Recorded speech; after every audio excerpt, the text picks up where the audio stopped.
कि आज हम लोग क्या देखेंगे बाबू इसमें? आज पढ़ेंगे शब्द के बारे में। कहता है बाबू कि शब्द आखिर होता क्या है। तो हम लोग इसके पहले पढ़ चुके हैं कि वर्ण क्या है। वर्ण उस मूल ध्वनि को कहते हैं जिसका खंड या टुकड़ा न किया जा सके। तो आज हम लोग पढ़ेंगे कि वर्णों के सार्थक मेल को शब्द कहते हैं।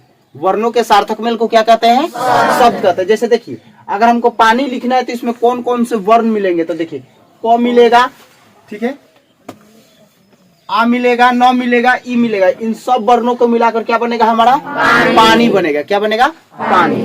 अब आते हैं बाबू कि शब्द कितने प्रकार के होते हैं। तो देखिए बाबू, शब्द को विभिन्न कैटेगरी में बांटा गया है। एक तो उत्पत्ति के आधार पर बांटा गया है, दूसरा चीज हमको बांटा गया है बाबू बनावट के आधार पर, और तीसरा बांटा गया है रूपांतरण के आधार पर। तो कहता है कि उत्पत्ति की दृष्टि से शब्द के 4 भेद हैं। उत्पत्ति की दृष्टि से शब्द के कितने भेद हैं? 4 भेद हैं। पहला कहता है तत्सम। पहला क्या कहता है? तत्सम। तो कहता है हिंदी में संस्कृत के मूल शब्दों को, यानी हिंदी में संस्कृत के मूल शब्दों को तत्सम कहते हैं। क्या कहते हैं बाबू? तत्सम कहते हैं। जैसे कहता है जगत, फल, पुष्प, पृथ्वी इत्यादि।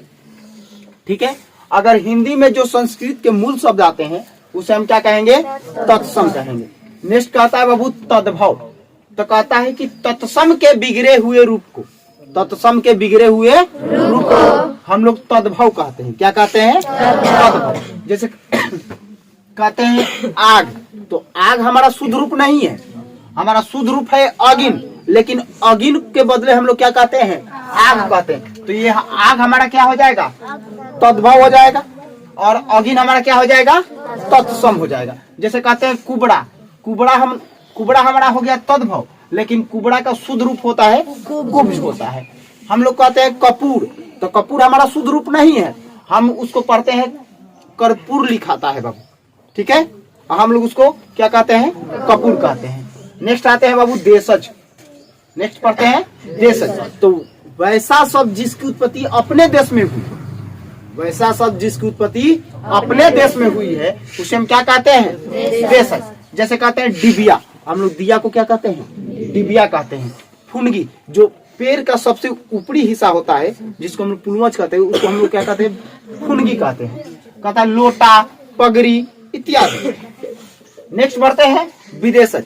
वैसा शब्द जो विदेशों से लाया गया है, वैसा शब्द जिसकी उत्पत्ति विदेशों में हुई है।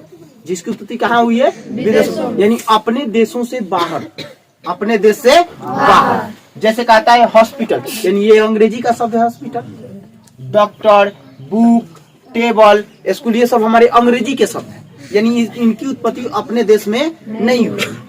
कहता है आराम, ये हमारा उर्दू का शब्द है बाबू। अफसोस, किनारा, गिरफ्तार, गिरह, असर, किस्मत, ख्याल, दुकान, मदद। ठीक है बाबू, ये हमारे हो गए विदेशज शब्द जिनकी उत्पत्ति कहाँ हुई है? विदेशों में हुई है। अब आते हैं हम इसके बाद बनावट की दृष्टि से। ठीक है बाबू, पढ़ेंगे बनावट की दृष्टि से शब्द कितने, शब्द के कितने भेद है बाबू? तो बनावट की दृष्टि से शब्द के कितने भेद है? 3 भेद है। एक नंबर कहता है रूढ़ शब्द। एक नंबर क्या कहता है? रूढ़ शब्द। तो कहता है कि जिन शब्दों के खंड किए जाने पर कोई अर्थ न निकले, कोई अर्थ न निकले। जैसे कहता है नाक और ना प्लस क, इनका कोई सार्थक अर्थ निकल रहा है। जब सार्थक अर्थ न निकले तो इसे हम कहेंगे रूढ़ शब्द। क्या कहेंगे? रूढ़ शब्द। दूसरा कहता है बाबू यौगिक।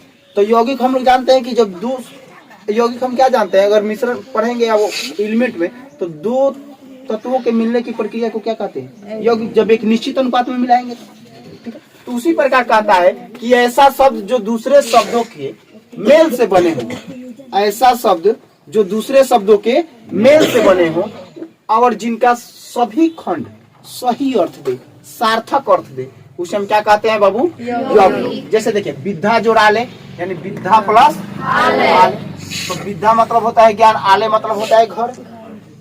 ठीक है बाबू, तो जहाँ पे ज्ञान प्राप्त किया जाता है, दोनों का 2 अलग अलग शब्द में टूटा है बाबू, और दोनों का सही अर्थ निकल रहा है। तो सही अर्थ देगा तो यौगिक, और सही अर्थ नहीं देगा तो रूढ़ शब्द हो जाएगा।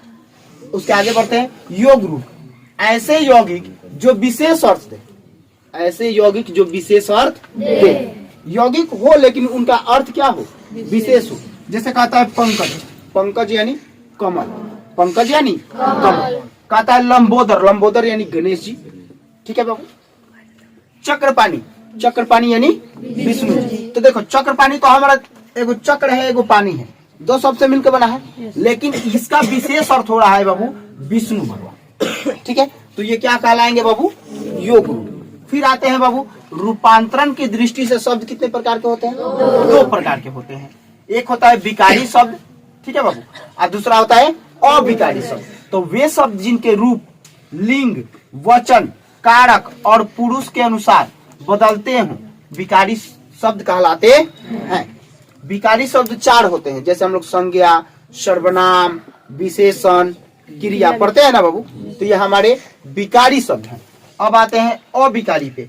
तो वे शब्द जिनके रूप नहीं बदलते हैं, जिनके रूप नहीं बदलते हैं, उन्हें अविकारी शब्द कहते हैं। अविकारी शब्द भी हमारे चार प्रकार के होते हैं। एक नंबर का आता है क्रिया विशेषण, दूसरा का आता है संबंधवाचक, तीसरा का आता है समूहवाचक, और चौथा का आता है विषमयादि बोधक। यही बाबू विकारी शब्द और अविकारी शब्द को मिलाकर हमारा पार्ट्स ऑफ स्पीच बना है। जैसे पार्ट्स ऑफ स्पीच में आप लोग पढ़ते हैं ना, पार्ट्स ऑफ स्पीच के कितने भेद हैं बाबू, 8 भेद हैं। संज्ञा, सर्वनाम, क्रिया विशेषण, क्रिया विशेषण, ठीक, संबंध सूचक अव्यय, समुच्चय बोधक अव्यय और विषमयादि बोधक अव्यय। 8 हो गए हमारे।